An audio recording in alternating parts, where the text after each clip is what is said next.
Kindly click like and subscribe to our YouTube channel and press the notification button for more. Thank you. Ọ̀túnba ọmọ wáyé òkú ọdún òkú àṣeyẹ. Ọ̀túnba ọmọ wáyé òkú ọdún òkú àṣeyẹ. Ó yá àpáta dé àpáta ewì dé èmi ti mú rágbá mo ti mú tarágbá mo ti mú ràgbà mo ti mú tarágbá mo gbàgbà lọ́wọ́ ajíkọ̀pẹ́ àgbàlá. Àṣejànjàlá alágbàlá wà tó gbẹjọ́ lọ́wọ́ mo tún gbẹjọ́ lọ́wọ́ alágbàlá ọ̀rọ̀ bá di kanra àtijọ́ àtìgbà tí mo gbà lọ́wọ́ alágbàlá. Ó ní mo kó fún Ọ̀túnba Ọpẹ́yẹmí kó máa fi lò gbà. Ọmọ wáyé o ti wáyé o ti ṣoríire orí rẹ̀ ti yan rere. Tó rántí lọ́jọ́ tó rí joyè lọ́rùn tó ti gbẹ́ tó dàgbọ̀n tó borí lọ. Ọjọ́ tájà yìí joyè lóde ayé ó ti gbẹ́ ó dàgbọ̀n ó wá sílé ayé. Orí àpérè ti sọ lọ́jà gbà ó ti gbé ọ́ ó ti gbé ọ débi ire. Ìṣẹ̀dá ti sọ ọ́ níbùsọ̀ ajé.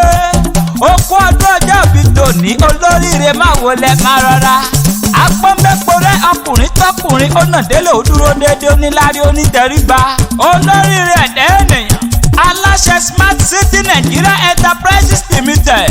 Ìwọ náà tún lolùdarí Hope City. Ìwọ lolúwa Mayor Hossein níbẹ̀ Ládó Èkìtì. Níṣẹ́lẹ̀ bàbá rẹ̀. Ìwọ lọ́mọ adọ́ra. Ìwọ lọ́mọ amúkàrà sábẹ́ ègùjẹ. Ìkàrà ṣe méjì tèmi lù kókó. Adó ìjàlè. Adó ìjúwọ̀n níhun. Àmọ́ adó kan ò lè yún lé ọní. Kọ́bẹ̀ ìsìlò mọ́nà. Ọmọ amúyán mo di. Òrìjọ́kẹ̀wé bá ti yúùtù. Láwòrò òtù ńlá. Ìjọ ẹni tí tó ti jù á kẹrìrù lọ sákun. Ọmọ ilẹ̀ ẹlẹ́gbẹ́. Ọmọ erémọ́láyagi. Ọmọ àtàbàtúbà lè jó so nílé kárinkárin. Ọmọ adúlójú alápàrí àpàrà ogun bá ọ nípalẹ̀. Ọmọ òṣùṣúlẹ̀ má bọ́ dínà ogun Ládó Èkìtì. Mo kí ọ̀pọ̀ ọdún àṣeyí jàmọ́dún ọdọọdún ló mọ bẹ́ẹ̀ lágbára lọ́wọ́ Ọlọ́run ọba àtẹ̀pẹ́lẹsẹ̀ rẹ̀ àtẹ̀nà òní bá wọn tẹ́jú lẹ̀ mọ́lẹ̀. Wàá máa rí tajẹ́ ṣe ríríṣẹ́ rẹ̀ ò ní dáwọ́ dúró lágbára lọ́wọ́ Ọlọ́run ọba mi òkè.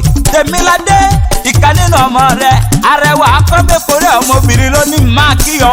Ó ní kí n máa kíyọ kí ìkẹ́dẹ́lẹ̀ bàbá tó bí ọlọ́mọ. Ló jẹ́ kí n máa sọ pé ìwọ lọ́mọ adó ọmọ adó ọ̀ra ọmọ amúkàrà sábẹ́ èwù jẹ́. Ó sọdún èyí wàá sàmọ́dún wàá pẹ́nu ayé àríyáyá ni ti yá àríyẹ̀yọ̀ ni ti yọ̀ iná ní tàyà ná onílà àlejò wọn máa fọyàyà ṣe tiẹ̀ lágbára lọ́wọ́ Ọlọ́run ọba mi Èdùmàrè. Happy birthday to you and we wish you long life and prosperity. Bóyin bá ṣe tán agbéra ó dinú kókó òkì bábẹ̀rẹ̀ bọ̀jọ̀ bá ṣe tán agbéra ó dinú sàárẹ̀ tó kọ́lé sí. Àpáta ewì mo ṣe tán mo ń rebi tá a forí mi sọlẹ̀ sí níbi ojúmọ́ ti máa dé gbogbo ilẹ̀ kílẹ̀. Ọ̀túnba ọmọ wáyé òkú ọdún òkú àṣeyẹ. Kindly click like and subscribe to our YouTube channel and press the notification button for more. Thank you.